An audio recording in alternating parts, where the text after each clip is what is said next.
Hello guys, उम्मीद है आप लोग सब खैरियत से होंगे और मेरी जो जावास्क्रिप्ट के जो ट्यूटोरियल्स हैं उसको देख रहे होंगे। तो मेरा मकसद ये है कि आप लोग जावास्क्रिप्ट को बड़े अच्छे तरीके से समझें और बेसिक लेवल से समझें, ताकि आप लोगों को जब कम्प्लेक्स एग्जांपल्स आपके सामने जावास्क्रिप्ट के हैं तो उसमें आप परेशान ना हो। ठीक है, तो मुझे बहुत सारे लोग कमेंट्स करते हैं कि सर फ्रेमवर्क पे काम करें या कुछ उस पे काम करें, तो वो तब आप कर सकते हैं जब आपको बेसिक जावास्क्रिप्ट आती है। ठीक है, क्योंकि तमाम फ्रेमवर्क्स जो है इस बेसिक जावास्क्रिप्ट के ऊपर डिपेंड कर रहे होते हैं।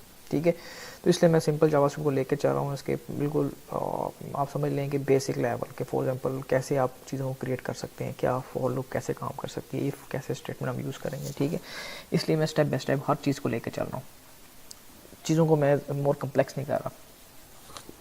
अच्छा, अब आज जो मैं करने जा रहा हूँ, जो आज का मेरा टॉपिक है वो ये है एरे। ठीक है, तो this is a very important topic in every language. चाहे किसी लैंग्वेज के अंदर आप चले जाएं, एरेस की ज़रूरत पड़ती है आपको to store multiple variable in one container. ठीक है, तो एरे क्या है? ठीक है, array is just like a container. ठीक है, और वो कंटेनर क्या है? वो सीक्वेंस बेस्ड कंटेनर है, मतलब एक के बाद दूसरा आएगा, ना कि एक के ऊपर ओवरलैप कर जाएगा। ठीक है, एरेज जो होती है, आप जस्ट लाइक आप इसकी एग्जांपल ले लें, जैसे रेलगाड़ी होती है, ट्रेन होती है, तो ट्रेन का जो पहला इंजन होता है, देन इंजन के बाद दूसरी पहला आपका डब्बा होता है, फिर एंड सो ऑन चलता जाता है at the end of the train. तो एरे भी इसी तरह काम करते हैं कि आपके पास पहले कोई ना कोई चीज़ होगी, फिर उसके बाद सेकंड प्लेस पे कोई चीज़ होगी, फिर थर्ड पे एंड सो ऑन। अच्छा, अब एरे जावास्क्रिप्ट के अंदर क्या है? एरे जावास्क्रिप्ट के अंदर स्टैटिक नहीं है, इसमें आप डायनेमिक वैल्यू एंटर कर सकते हैं किसी भी लोकेशन पे किसी भी टाइम। ठीक है, लेकिन जब आप सी प्लस प्लस और सी पे काम करते हैं, उसमें आपको बताना पड़ता है कि कौन एरे का साइज़ दो भाई, कितने एलिमेंट्स ये कंटेन करेगा, कितने एलिमेंट्स नहीं कंटेन करेगा। ठीक है, जस्ट लाइक स्टार्ट करते हैं implementation as compare to theoretical. ठीक है, जावास्क्रिप्ट के अंदर एरे को डिफाइन करने के दो तरीके होते हैं। ठीक है, मैं वो दोनों आपको बताऊंगा और दोनों को बताऊंगा कि कौन सा बेस्ट है, कौन सा आपको चूज़ करना चाहिए इन डेवलपमेंट के लिए। एक है जी वार एरे वन, इसको मैं नाम दे देता हूँ और उसको मैं इस तरह रिप्रेजेंट करता हूँ। तो this sign represent the array declaration. यहाँ पे आपकी एरे वन जो है, जो एरे वन का जो वेरिएबल है वो एज अ एरे के तौर पे काम करेगा। ठीक है, एक तरीका ये है डिफाइन करने का। दूसरा एरे टू करता हूँ, न्यू कीवर्ड और एरे, दिस वन। ठीक है, इसके थ्रू भी आप एरे जनरेट करवा सकते हैं। ठीक है, अब बात आती है फॉर एग्जांपल कि इसके अंदर कोई वैल्यू मैं कैसे एंटर कराऊँ। फॉर एग्जांपल मैं कहता हूँ जी 1 2 3 4 5। ठीक है, ये तो मैंने अभी न्यूमेरिक वैल्यू दे दी और एरे वन के अंदर ये तमाम नंबर्स पड़े होंगे। ठीक है, और इसी तरह मैं इसके अंदर वैल्यू भी दे देता हूँ।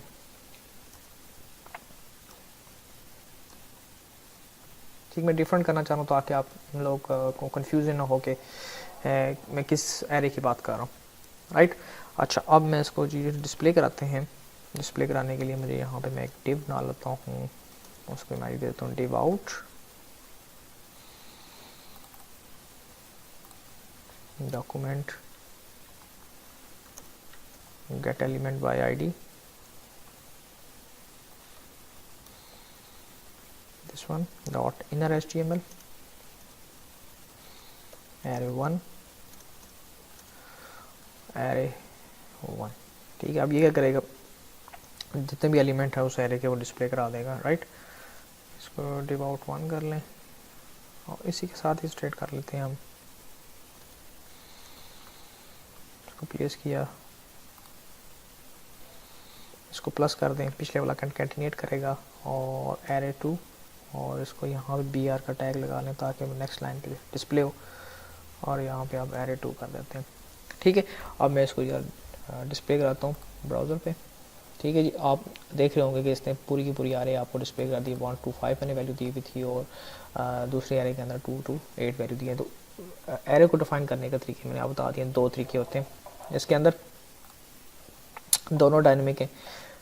लेकिन जो बेस्ट है वो आपके पास this one, this is the best way to create a array in JavaScript. और आप उसको कह लेंगे this is a bad way to create array in JavaScript, ठीक है। वो क्यों? क्योंकि यहाँ पे कन्फ्यूजन ये है कि जब मैं इस यहाँ पे एलिमेंट डालता हूँ, लाइक फॉर एग्जांपल 2 4 8 6 7 8, तो इसने क्या किया है, ये एलिमेंट्स इंसर्ट किए हैं एरे के अंदर। फॉर एग्जांपल मैं यहाँ पे 2 रखता हूँ, ठीक है। अब देखते हैं व्हाट इज़ द आउटपुट, ठीक है। क्या किया उसने? कुछ भी डिस्प्ले नहीं किया, हालांकि मैंने वहाँ पे 2 को इंसर्ट करवाया हुआ एरे के अंदर। होना ये चाहिए कि 2 को इंसर्ट करे वो, ठीक है, एरे को एरे के अंदर डिस्प्ले कराए, लेकिन वो मुझे कुछ भी शो नहीं कर रहा है। इसका मतलब अनडिफाइंड मुझे एरे शो कर रहा है, ठीक है, डिस्प्ले कर रहा है। तो इसका मतलब यही है कि जो जावास्क्रिप्ट के अंदर एरे का जो ऑब्जेक्ट है या एरे की जो क्लास है वो यूज़ करते हैं, तो वो उसका जो कंस्ट्रक्टर का जो पहला एलिमेंट होता है वो डिस्प्ले करता है कि कितने एलिमेंट आपने इस एरे के अंदर चाहिए। फॉर एग्जाम्पल 2, ठीक है। अब मैं करता हूँ 4, ठीक है। अब इसका मतलब क्या हुआ? अब ये नहीं करेगा ये उसका साइज क्रिएट करेगा 2 और 4, अब ये करेगा 2 भी डिस्प्ले कराएगा और 4 भी डिस्प्ले कराएगा, क्योंकि अब ये दोनों एलिमेंट बन गए। तो दिस इज़ अ कन्फ्यूजन, ठीक है, ये न्यू एरे कैसे काम करता है। तो मैं जब कोडिंग करता हूँ तो मैं ज़्यादातर ये वाली जो फर्स्ट एरे है वो उसको यूज़ करता हूँ, ये वाला सिंटैक्स मैं फॉलो करता हूँ, ठीक है। अब फॉर एग्जांपल मैं 2 और 4 में आप डिस्प्ले कराऊंगी, देखेंगे 2 और 4 डिस्प्ले करा देगा ये, जस्ट लाइक। और फॉर एग्जांपल अगर मैं इधर 1 रखता हूँ, इस एरे का मतलब क्या है? 1, इसका मतलब 1 एरे के अंदर पड़ा हुआ है, दिस वन, राइट। अच्छा, ये वाला हो गया काम। अब मैं करता हूँ जी, थोड़ा सा चेंज करते हैं एरे के अंदर जो कंटेंट है वो चेंज करते हैं। लाइक मैं कहता हूँ कि कोर्सेस, अब इस कोर्सेज के एरे के अंदर कोर्स आने चाहिए। फॉर एग्जांपल मैं कहता हूँ C++, ठीक है जी। अब मैं आप स्ट्रिंग की एरे बना रहा हूँ, देखें there is no need to declare the data type, ठीक है जी। हम आपको नहीं पता कि कौन सी डेटा टाइप का आपने एरे जनरेट करना है, just right on your own way. अब मैं स्ट्रिंग इसके अंदर रख रहा हूँ वैल्यू, तो स्ट्रिंग ही डिस्प्ले कराएगा, C# JS और VB, ठीक हो गया। और इसको मैं अब डिस्प्ले कराते हैं,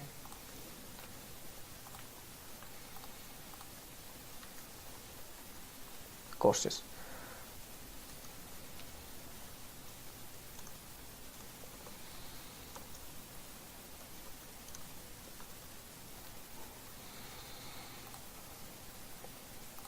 कोर्सेज का लाजमी अब डालिएगा ये,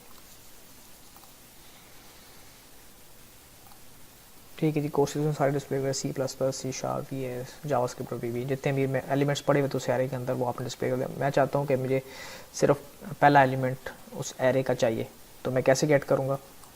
मैं इसको गेट करने का जो पहला एलिमेंट है वो मैं इस एरे के साइन डालूँगा, ठीक है। उस एरे के नाम के आगे और बता दूँगा जी 0, ठीक है जी, क्योंकि एरे हमेशा स्टार्ट होती है 0 इंडेक्स से, ठीक है। तो 0 आप डालेंगे तो आपको कौन सा एलिमेंट नज़र आएगा? C++, ठीक है। अगर मैं चाहता हूँ कि मुझे दूसरा एलिमेंट नज़र आना चाहिए, फॉर एग्जांपल 2, ठीक है, JS, तो 0 पे C++ पड़ा है, 1 पे C# पड़ा है और 2 पे कौन सा पड़ा है? JS पड़ा हुआ है, ठीक हो गया। तो इस तरह आप किसी भी एलिमेंट को एक्सेस कर सकते हैं यूजिंग द इंडेक्स नंबर। इसको हम कहते हैं इंडेक्स नंबर कहते हैं, राइट। अच्छा, मैंने लास्ट अगर एलिमेंट उसको लास्ट एलिमेंट निकालना है, ठीक है, वो कैसे मैं गेट करूँगा? आपको पता है कि जितने भी हमारे पास एलिमेंट हैं उसमें से एक माइनस कर दो, तो वो क्या करेगा जी? कोर्सेज डॉट लेंथ, जितनी उसकी लेंथ है -1, क्योंकि ये लेंथ जो है कितने आपको रिटर्न करेगा? फॉर एग्जांपल 1 2 3 4, ठीक है, ये 4 रिटर्न करेगा और 4 इंडेक्स पे कुछ पड़ा हुआ देखें 0 1 2 3, राइट। आप लेकिन आप समझ नहीं आई, मैं आपको बताता हूँ यहाँ पे।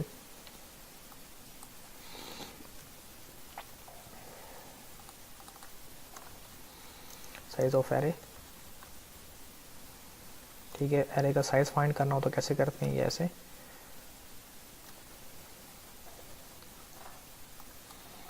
अब जो पहला जो वो बताएगा वो साइज बताएगा, ठीक है। साइज ऑफ एरे 4, और इधर उसने जो नीचे जो अनडिफाइंड लिखा हुआ है, अनडिफाइंड क्यों लिखा हुआ है? क्योंकि मैंने यहाँ पे लिखा हुआ है कोर्सेज डॉट लेंथ, तो लेंथ है 4 और कितने एलिमेंट हमारे पास? 4 पड़े हुए हैं, लेकिन इंडेक्सेस जो इंडेक्स नंबर है वो 4 नहीं है। फॉर एग्जांपल वो तो स्टार्ट होता है 0 से, 0 1 2 3, ठीक है। इसका मतलब जो लास्ट एलिमेंट हमने अगर गेट करना है उस एरे का, तो क्या करना पड़ेगा, उसका साइज़ एरे का -1। ठीक है, अगर आप यहाँ पर रिफ्रेश करेंगे तो आपको वी बी नज़र आएगा, दिस वन।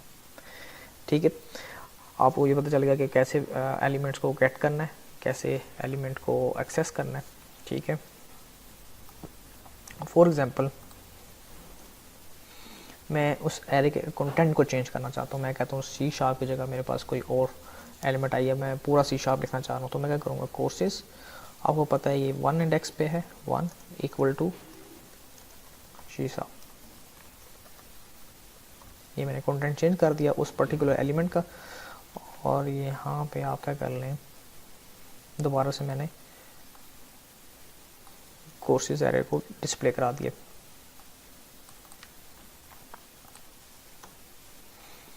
ठीक है जी, सी शार्प JS VB। पहले मैं आपको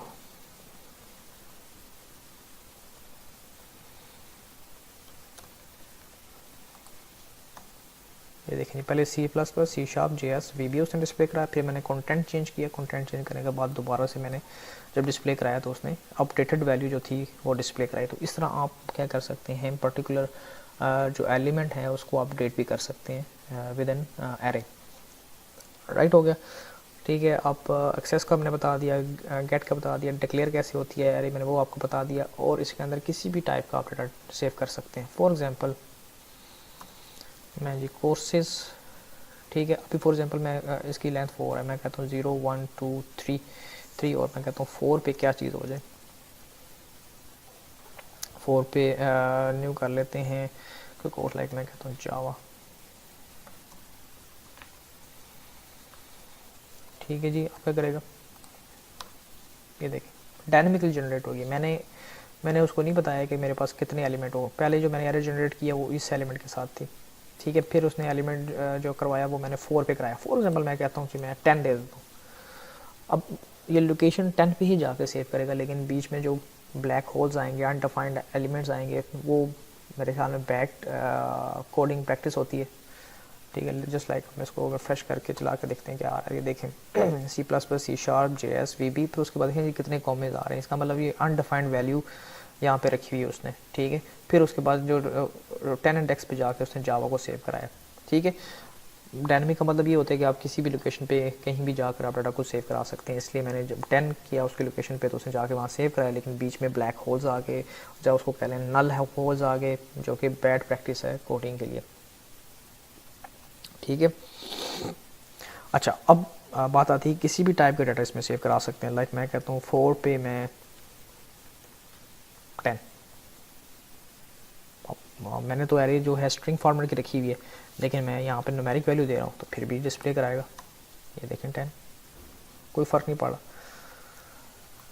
राइट, तो जो एरे है और एरे के अंदर आप किसी भी टाइप का डाटा सेव कर सकते हैं, चाहे वो स्ट्रिंग है, चाहे वो फ्लोट है, चाहे मिक्स ऑफ स्ट्रिंग है, फ्लोट और इंटीजर है, मिक्सर भी आप सेव करा सकते हैं। ठीक है, उसमें ये नहीं है कि आप सिर्फ स्ट्रिंग है तो स्ट्रिंग ही उसमें सेव कराएंगे, अगर इंटीजर है तो इंटीजर ही सेव कराएंगे, अगर वो फ्लोट है तो फ्लोट सेव कराएंगे। तो it's depends upon the developer कि डेवलपर क्या चाहता है कि मैंने किस टाइप का डाटा उस एरे के अंदर रखना है।